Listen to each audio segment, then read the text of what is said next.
They say Bernie's up there in age, rapper Chuck D proclaimed to a packed crowd of 17,000 Bernie Sanders supporters at the Los Angeles Convention Center on Sunday night.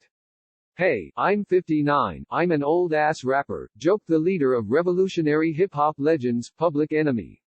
"But it ain't about us. It's about y'all." 2 days ahead of California's Democratic presidential primary, the 78-year-old Sanders, after taking the stage to the thump of John Lennon and the Plastic Ono Band's Power to the People, introduced Chuck D as someone who has spoken truth to power for decades.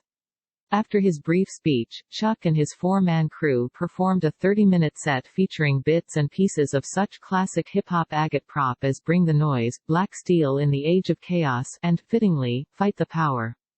Timothy Alford Jr., 32, of Palmdale, said Chuck D's endorsement of Sanders simply solidified his own. Public Enemy has been saying the same things as Sanders for 30 years, Alford said.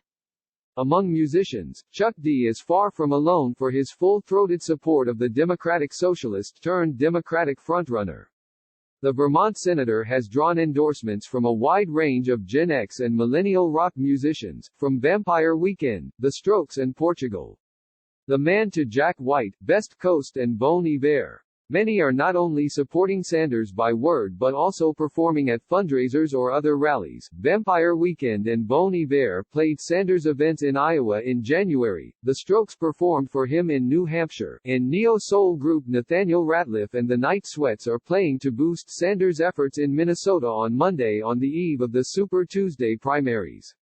Sanders is the only non-corporate candidate, so by default, he's the only person who you can trust what he's saying, the Strokes frontman Julian Casablancas told Rolling Stone.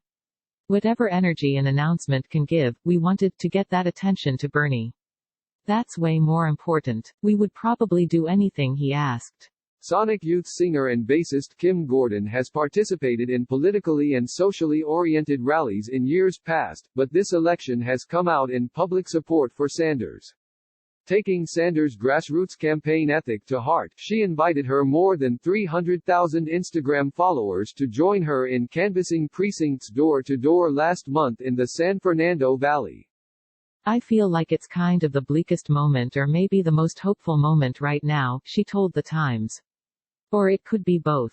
Bernie is such an inspirational figure. He's been saying the same thing for years, and he's the only candidate who has grown the Democratic Party, who has done outreach to the Latino community, to people who've never been approached, as well as to Black communities. He really helped create this movement that's bigger than any candidate."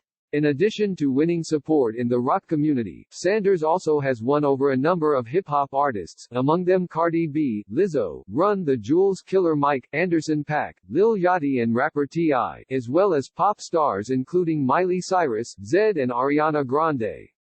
Some musicians have lined up behind other candidates. Cher and singer-actress Rita Wilson, and her husband, Tom Hanks, are stumping for former Vice President Joe Biden, while John Legend, Melissa Etheridge, Roseanne Cash and Amy Mann are backing Senator Elizabeth Warren. John Mellencamp is supporting former New York mayor and media mogul Michael Bloomberg.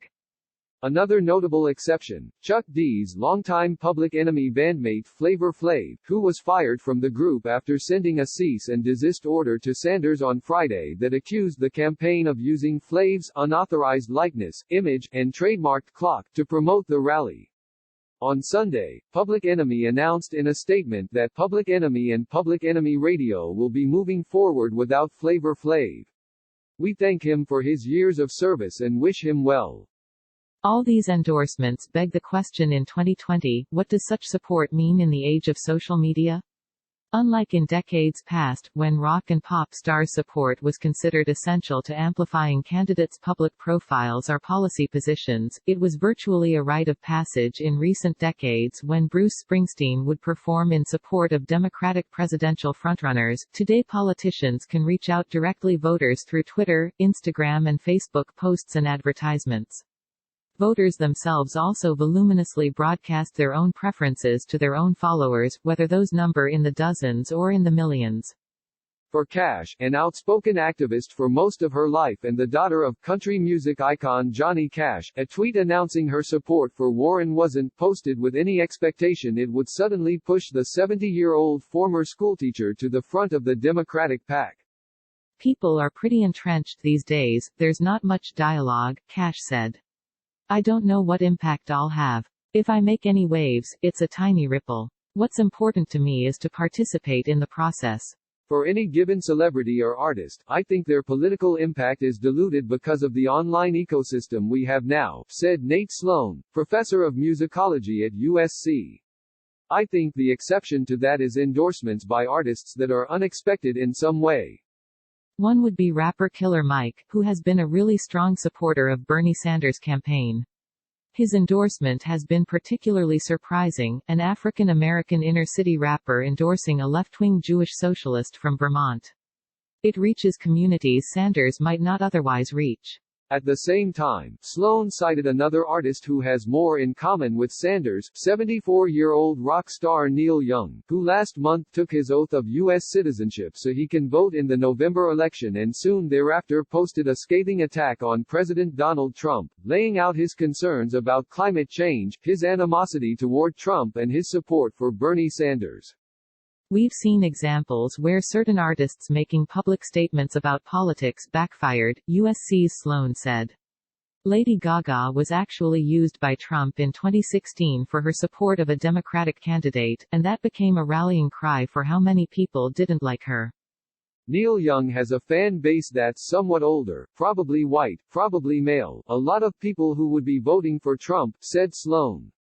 Perhaps his letter may have more impact than one coming from Lady Gaga.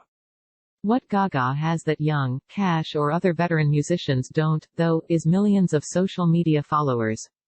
Young has more than 450,000 Twitter followers, Cash has just under 120,000. Gaga, by contrast, has 81 million. Taylor Swift has nearly 86 million. In 2016, Hillary Clinton advocate Katy Perry has more than 108 million, translating into massively greater potential reach for whatever issues or candidates they decide to support. Swift notably ended her historically apolitical public profile during the 2018 congressional midterm elections, endorsing Democratic Tennessee senatorial candidate Phil Bredesen and House of Representative candidate Jim Cooper. Cooper won his race, while Republican Marsha Blackburn ultimately narrowly defeated Bredesen.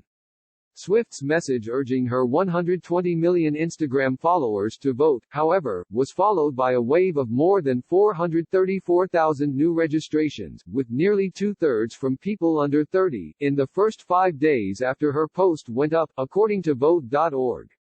For all the political and cultural divisiveness many have complained about in recent years, some say they've found a measure of comfort in actively engaging with politics ahead of the November election.